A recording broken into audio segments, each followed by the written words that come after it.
त्र्यम्बकं अजामहे सुगन्धिं पुष्टिवर्धनम् उर्वारुकमिव बन्धनान् मृत्योर्मुक्षीयमामृतात्।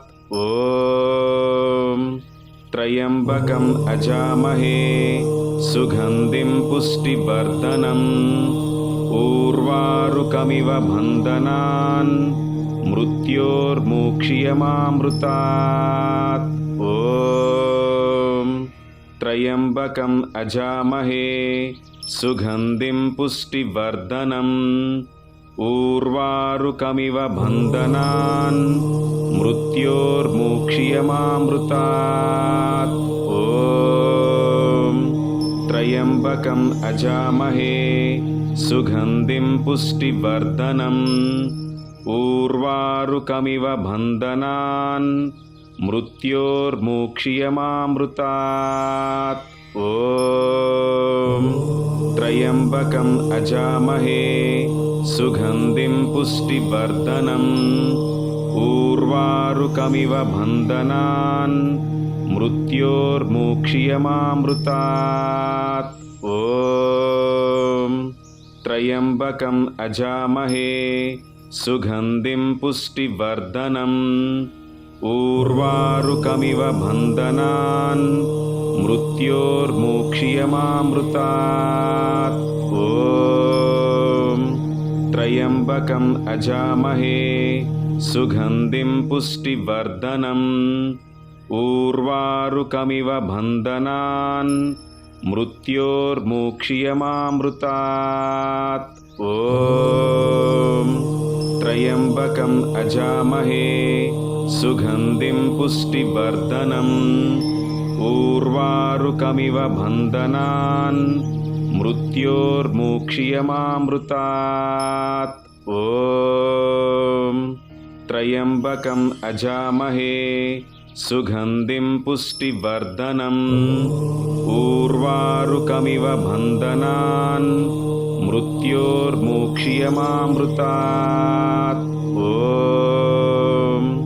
त्र्यम्बकं अजामहे सुगन्धिं पुष्टिवर्धनम् उर्वारुकमिव बन्धनान् मृत्योर्मुक्षीयमामृतात्।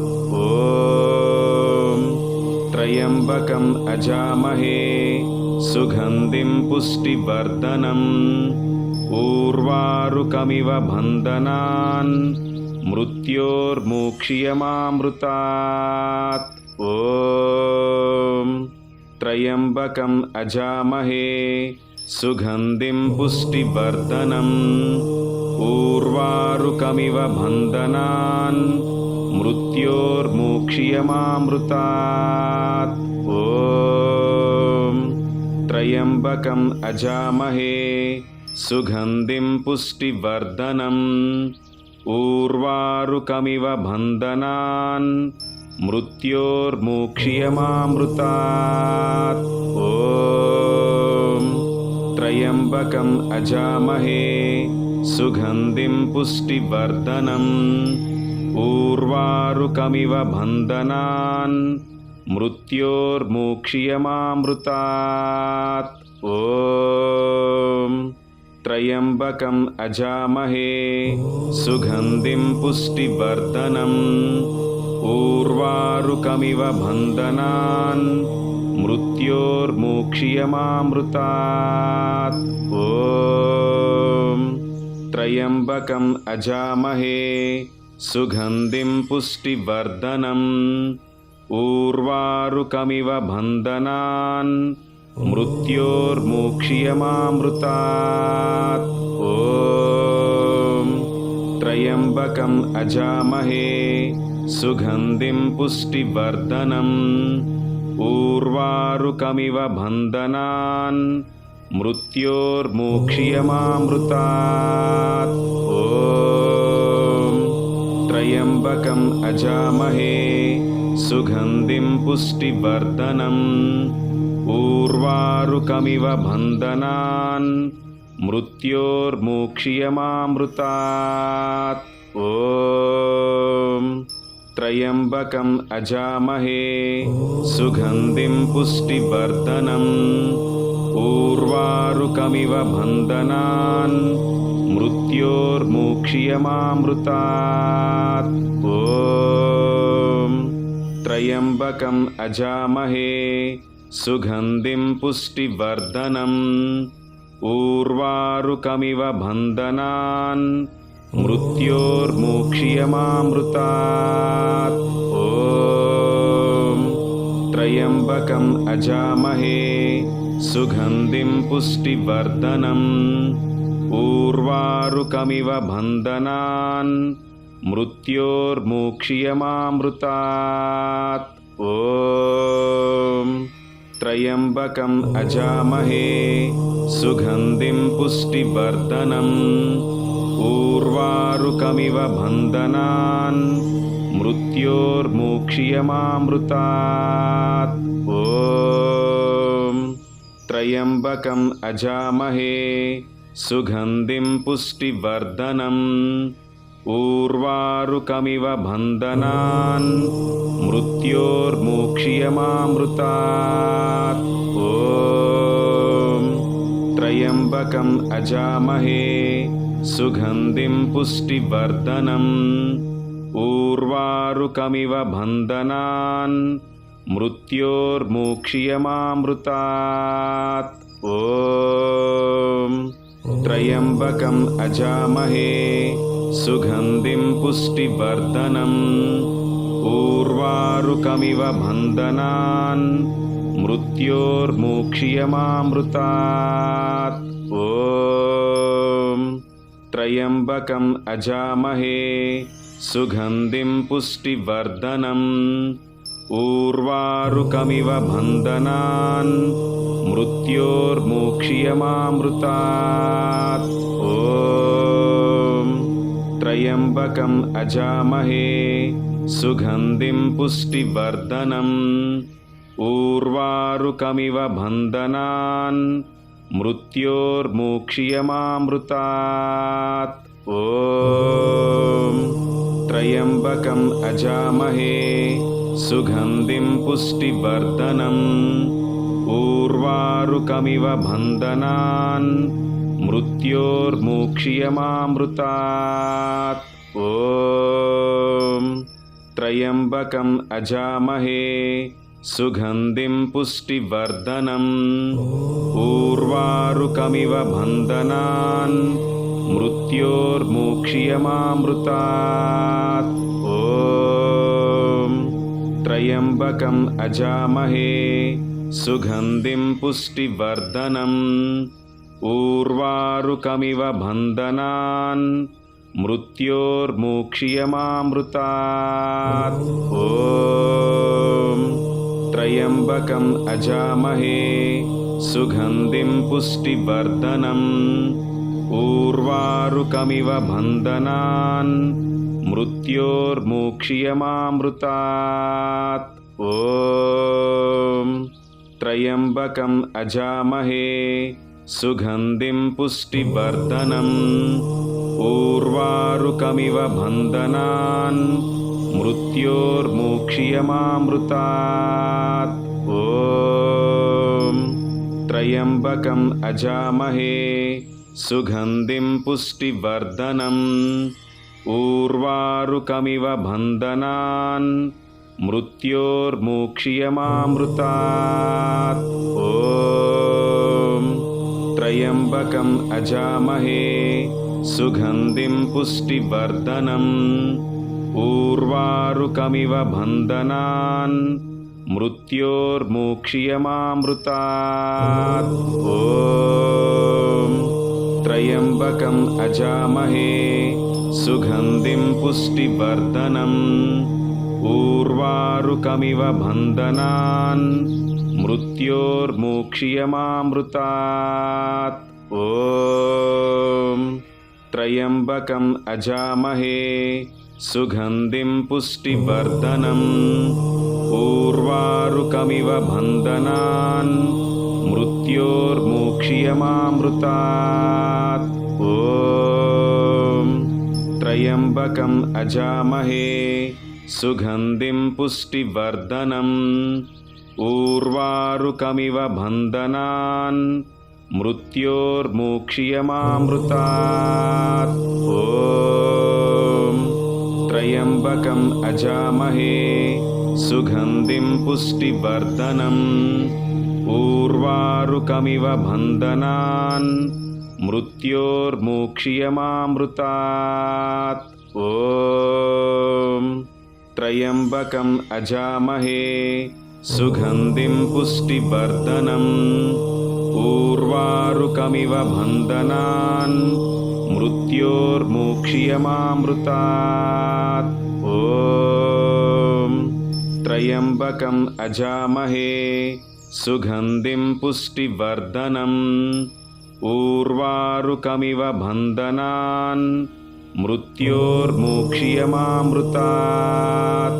ॐ त्र्यम्बकम् अजामहे सुगन्धिं पुष्टिवर्धनम् उर्वारुकमिव बन्धनान् मृत्योर्मोक्ष्यमामृतात्।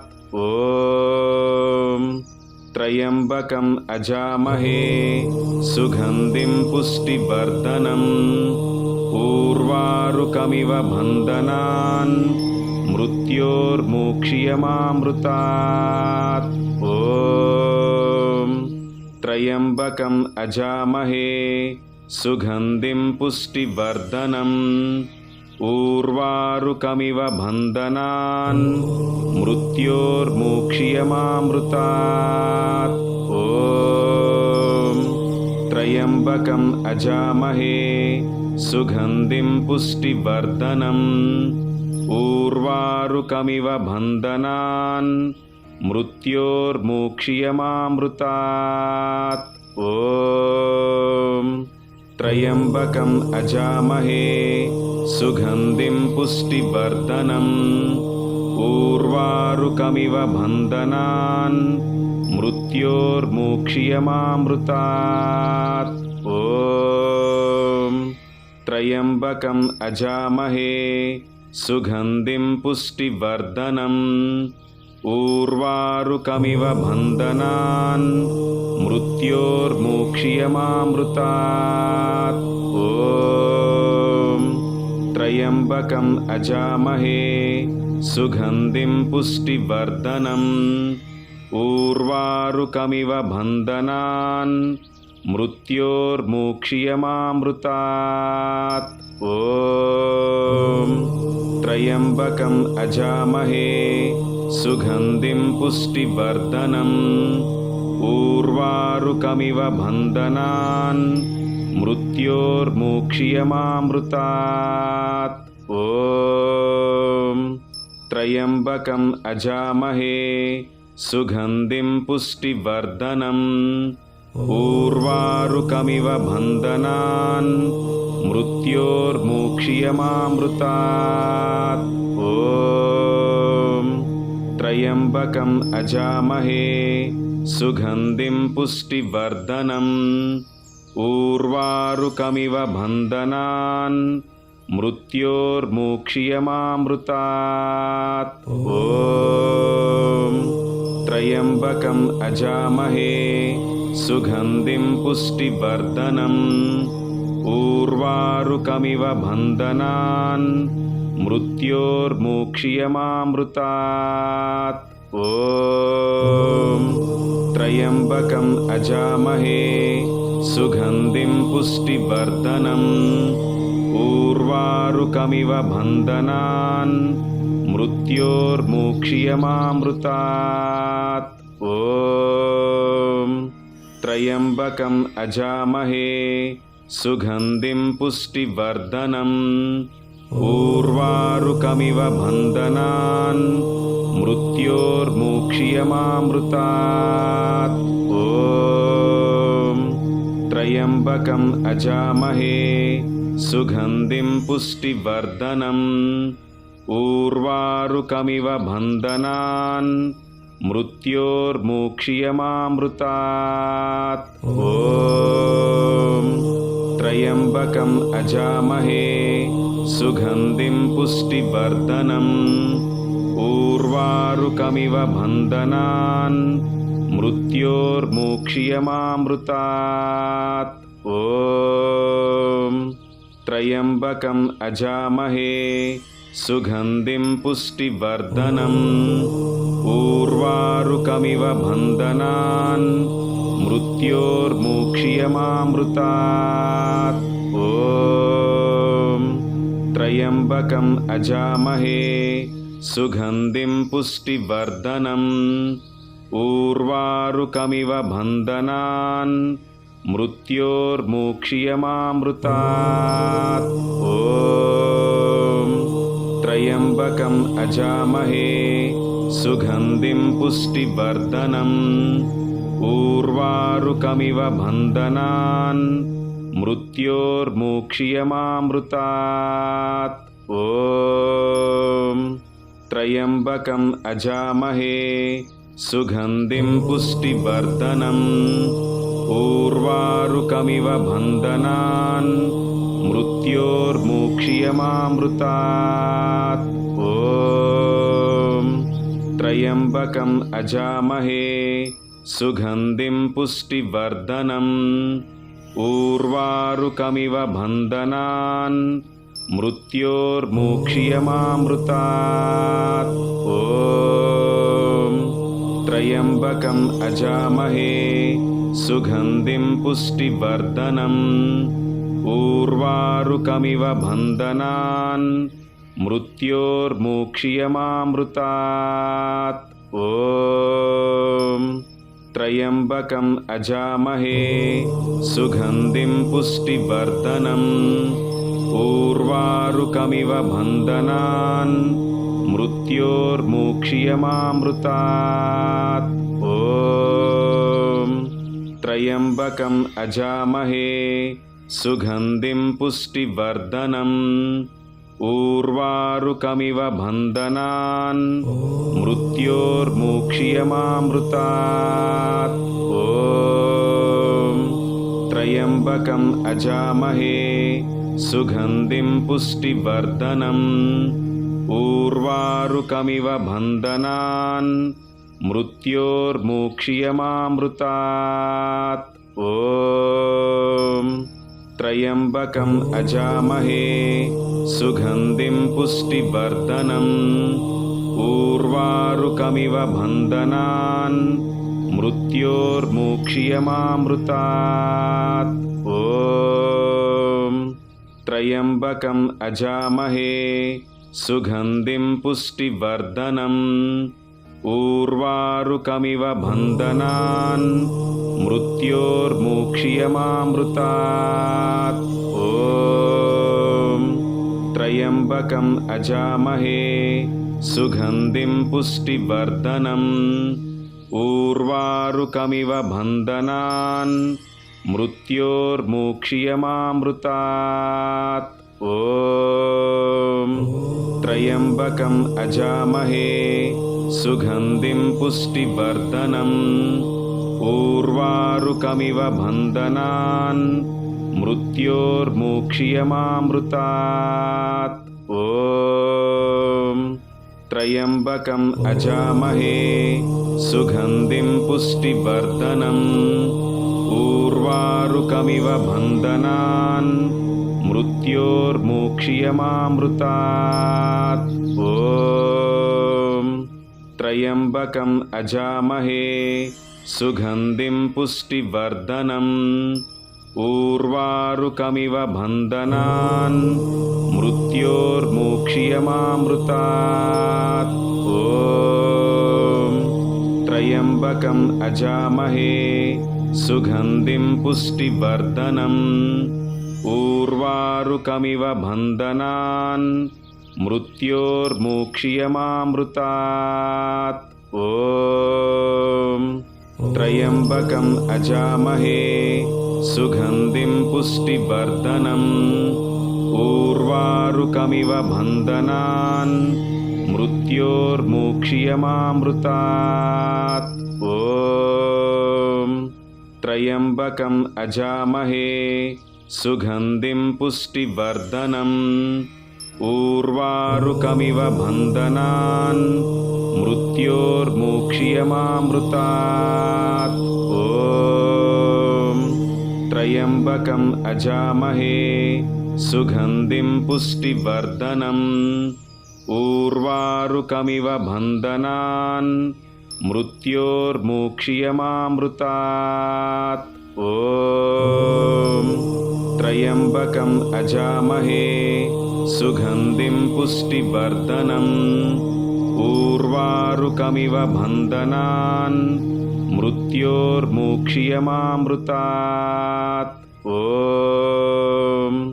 त्र्यम्बकम् अजामहे सुगन्धिं पुष्टिवर्धनम् उर्वारुकमिव बन्धनान् मृत्योर्मुक्षीयमामृतात्। ॐ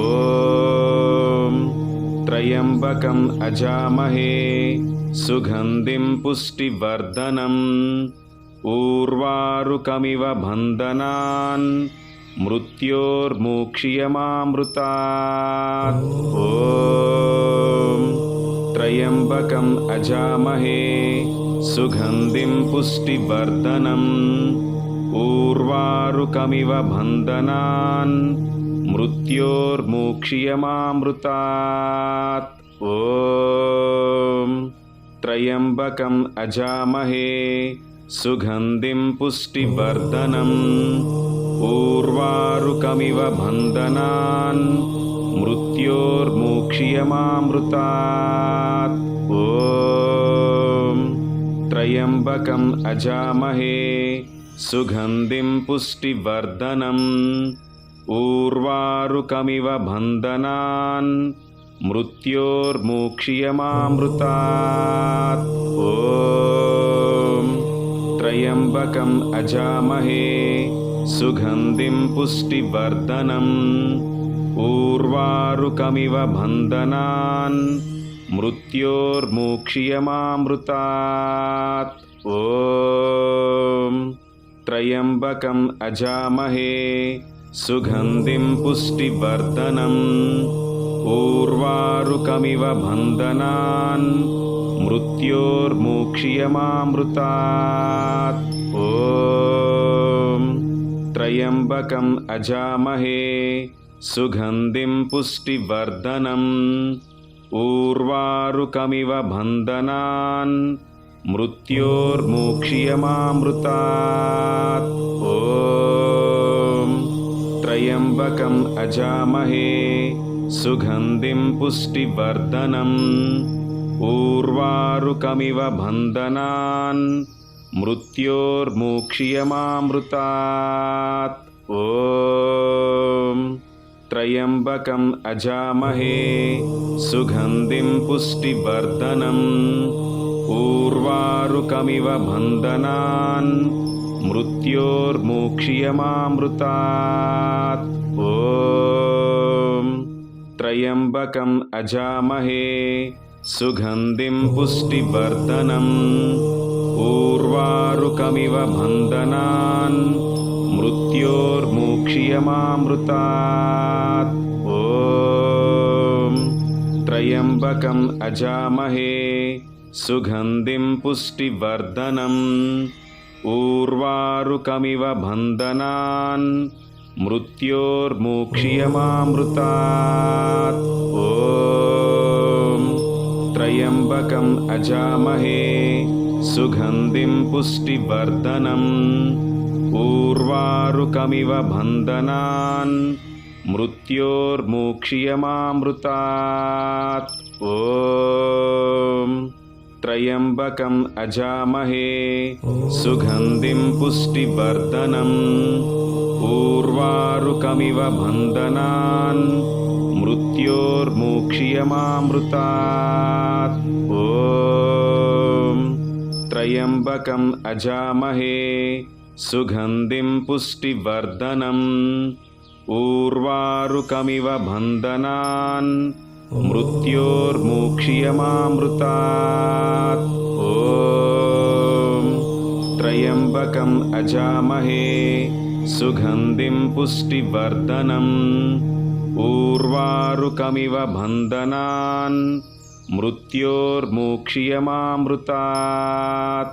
ॐ त्र्यम्बकम् अजामहे सुगन्धिं पुष्टिवर्धनम् उर्वारुकमिव बन्धनान् मृत्योर्मुक्षीयमामृतात्। ॐ त्र्यम्बकम् अजामहे सुगन्धिं पुष्टिवर्धनम् उर्वारुकमिव बन्धनान् मृत्योर्मुक्षीयमामृतात्। ॐ त्र्यम्बकम् अजामहे सुगन्धिं पुष्टिवर्धनम् उर्वारुकमिव बन्धनान् मृत्योर्मुक्षीयमामृतात्। ॐ त्र्यम्बकम् अजामहे सुगन्धिं पुष्टिवर्धनम् उर्वारुकमिव बन्धनान् मृत्योर्मुक्षीयमामृतात्। ॐ त्र्यम्बकम् अजामहे सुगन्धिं पुष्टिवर्धनम् उर्वारुकमिव बन्धनान् मृत्योर्मुक्षीयमामृतात्। ॐ त्र्यम्बकम् अजामहे सुगन्धिं पुष्टिवर्धनम् उर्वारुकमिव बन्धनान् मृत्योर्मुक्षीयमामृतात्। ॐ त्र्यम्बकम् अजामहे सुगन्धिं पुष्टिवर्धनम् उर्वारुकमिव बन्धनान् मृत्योर्मुक्षीयमामृतात्। ॐ त्र्यम्बकम् अजामहे सुगन्धिं पुष्टिवर्धनम् उर्वारुकमिव बन्धनान् मृत्योर्मुक्षीयमामृतात्। ॐ त्र्यम्बकम् अजामहे सुगन्धिं पुष्टिवर्धनम् उर्वारुकमिव बन्धनान् मृत्योर्मुक्षीयमामृतात्। ॐ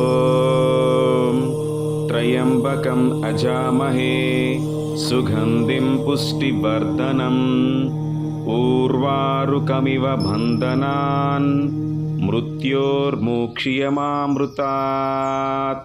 ॐ त्र्यम्बकम् अजामहे सुगन्धिं पुष्टिवर्धनम् उर्वारुकमिव बन्धनान् मृत्योर्मुक्षीयमामृतात्। ॐ त्र्यम्बकम् अजामहे सुगन्धिं पुष्टिवर्धनम् उर्वारुकमिव बन्धनान् मृत्योर्मुक्षीयमामृतात्। ॐ त्र्यम्बकम् अजामहे सुगन्धिं पुष्टिवर्धनम् उर्वारुकमिव बन्धनान् मृत्योर्मुक्षीयमामृतात्। ॐ त्र्यम्बकम् अजामहे सुगन्धिं पुष्टिवर्धनम् उर्वारुकमिव बन्धनान् मृत्योर्मुक्षीयमामृतात्। ॐ त्र्यम्बकम् अजामहे सुगन्धिं पुष्टिवर्धनम् उर्वारुकमिव बन्धनान् मृत्योर्मुक्षीयमामृतात्। ॐ त्र्यम्बकम् अजामहे सुगन्धिं पुष्टिवर्धनम् उर्वारुकमिव बन्धनान् मृत्योर्मुक्षीयमामृतात्। ॐ त्र्यम्बकम् अजामहे सुगन्धिं पुष्टिवर्धनम् उर्वारुकमिव बन्धनान् మృత్యోర్ముక్ష్యమామృతాత్. మృత్యుంజయ మహామంత్రం అర్థం: 3 కన్నులు కలిగిన మంచి సువాసనలు వెదజల్లే పుష్టినిచ్చే శివుణ్ణి మేము ధ్యానిస్తున్నాము. పండిన దోసకాయ తొడిమ నుంచి వేరుపడినట్లు నేను మరణబంధం నుండి, మూర్ఖత్వం నుండి విడుదల పొందాలి. ఈ మంత్రాన్ని శివుని అనుగ్రహం పొందటానికి, మరణ భయాన్ని తొలగించటానికి మరియు అకాల మరణాన్ని నివారించడానికి జపిస్తారు. శంభో శంకర, హర హర మహాదేవ.